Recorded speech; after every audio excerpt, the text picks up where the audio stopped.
Gaslighting is something that is very, very cruel because it's done intentionally, it's done repetitively over time to cause cognitive dissonance, which,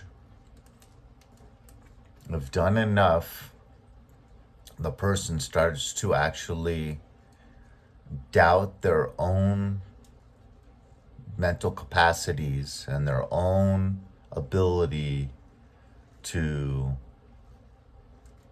judge reality. And if done enough over time, can totally break down an individual's ability to trust themselves, to have self-awareness, and can actually cause brain damage. So it is cruel.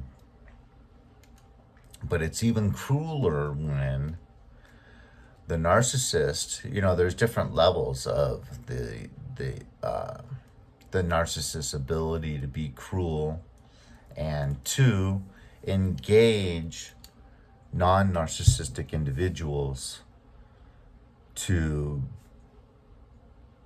be involved in this gaslighting, and innocent non-narcissistic people then to be used to gaslight the target and to be abusive towards the target.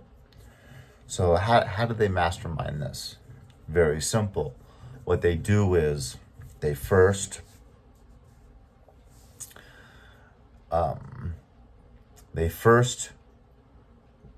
in private mistreat the target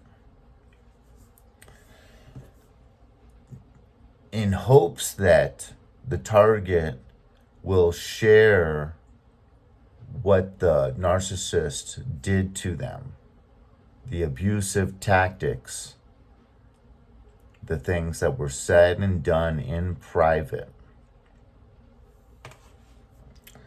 But the narcissist has to, in order to get away with this, has to be confident that everyone has total faith and conviction in their pureness, their genuineness, their goodness, their authenticity.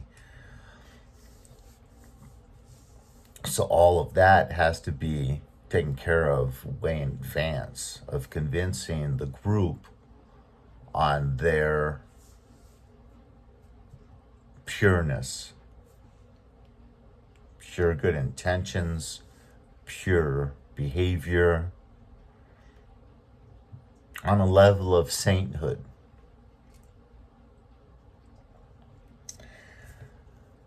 So that term culpable deniability is involved.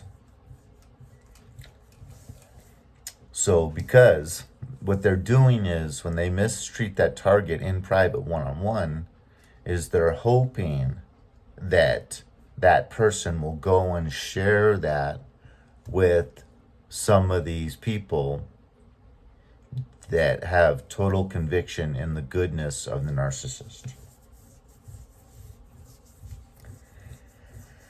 And then the group will start to tell the person, you're wrong. You're misperceiving the situation. You must have been misperceiving the situation. You're misperceiving reality. So now you've got the whole group of individuals causing cognitive dissonance in the target and self-doubt.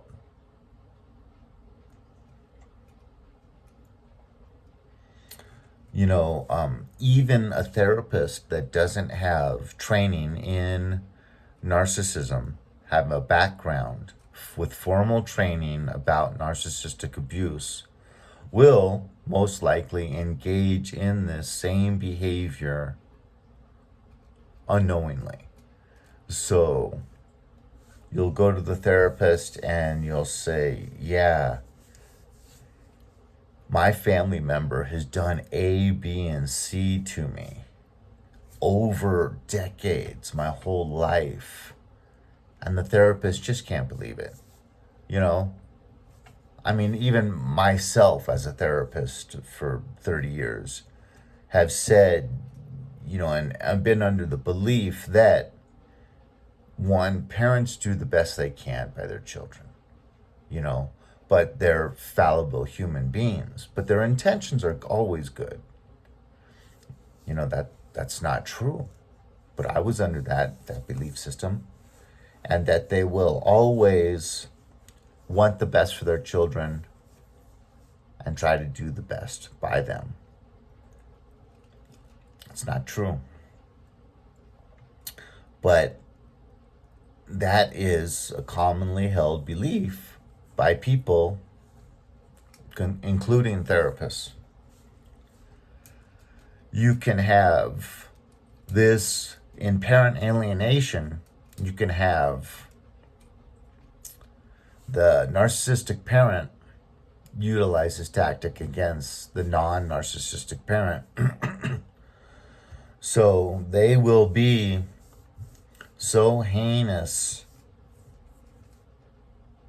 even to the children, to the non-narcissistic parent and the children at ages 1, 2, and 3.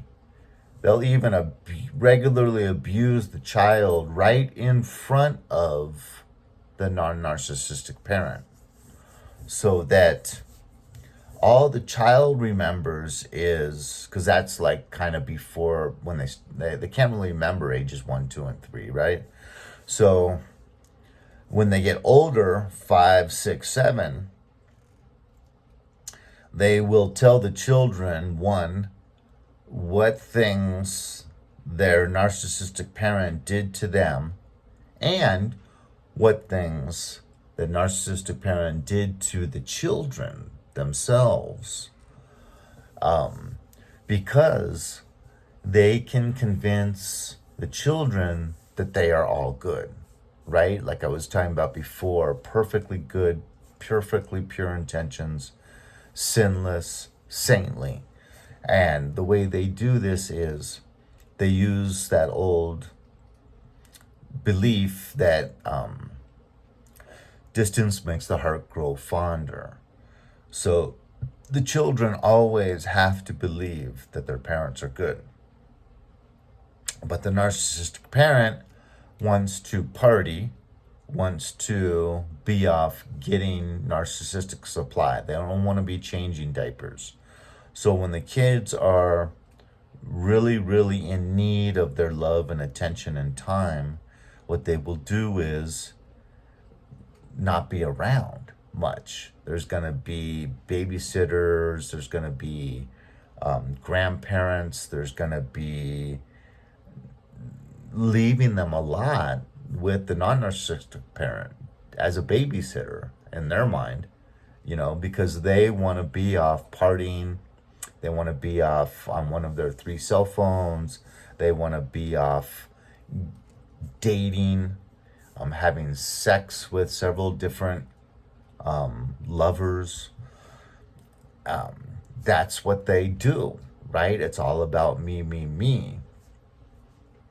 But when they are around the children, they're going to shower them with flattery, a lot of compliments, fake love, a lot of presents and toys.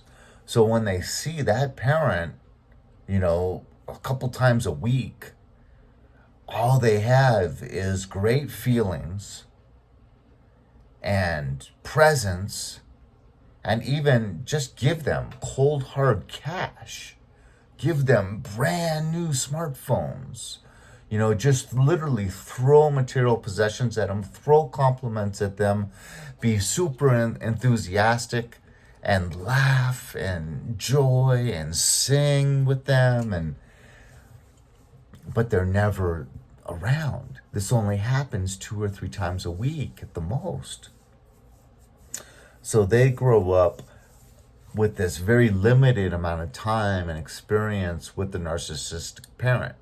But when they are around, they feel great and they're given everything they want.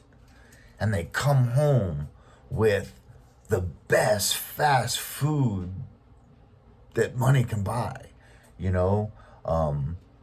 So when that narcissistic parent does come around them, it's like a whirlwind of what they perceive to be love, gifts, flattery,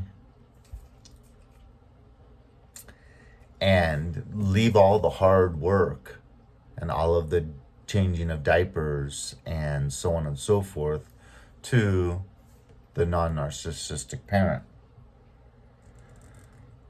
hoping that when the kids get a little bit older, 5, 6, 7, 8, 9, 10, that the non-narcissistic parent shares with the children what abuse they saw that narcissistic parent perform directly on the children, and what narcissistic tactics the narcissistic parent used against themselves, the non-narcissistic parent, so that there's just like, no way, my narcissistic parent is perfect. All she ever does is showers me with love, affection, compliments, toys, money, and has this excuse that, well, to pay for all of those nice things you have, I have to work overtime. I work 2 or 3 jobs. I'm constantly working overtime because I love you so much. So a kid can't really see through this. They can't make sense of that. And it sounds kind of believable. To pay for this house, to pay for these smartphones I buy you, to pay for all the toys. Look in your bedroom. Tell me, how many toys do you have that you love? You know, and on some level, a kid just knows, yeah, but I love you. I want you. I need time and experience with you.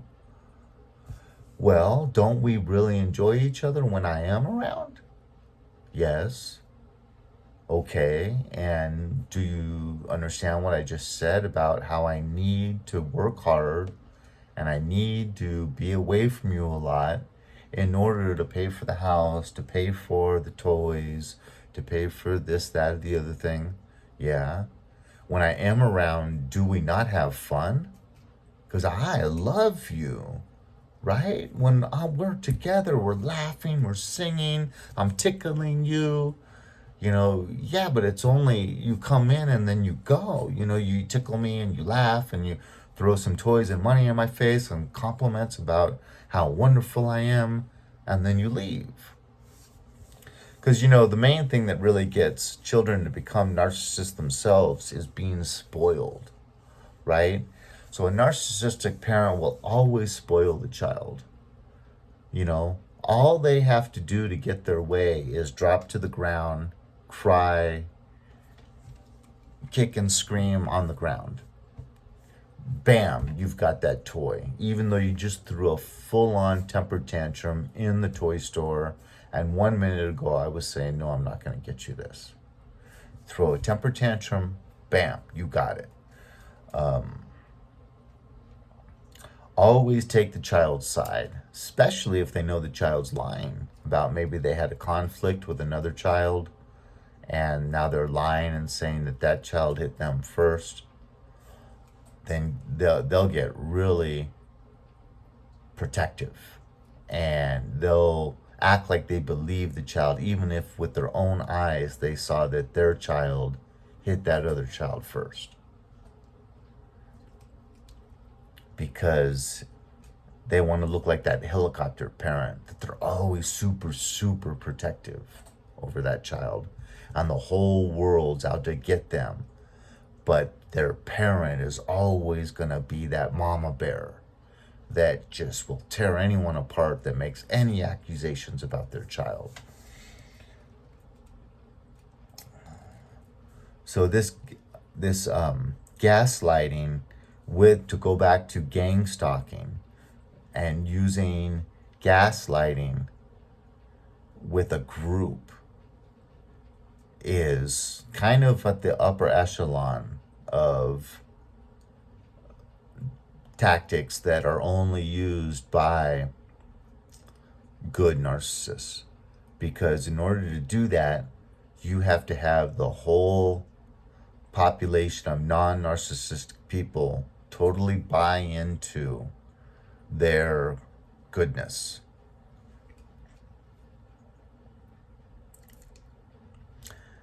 There's levels to this stuff. So leave a comment, hit like or dislike. I'll talk to you later.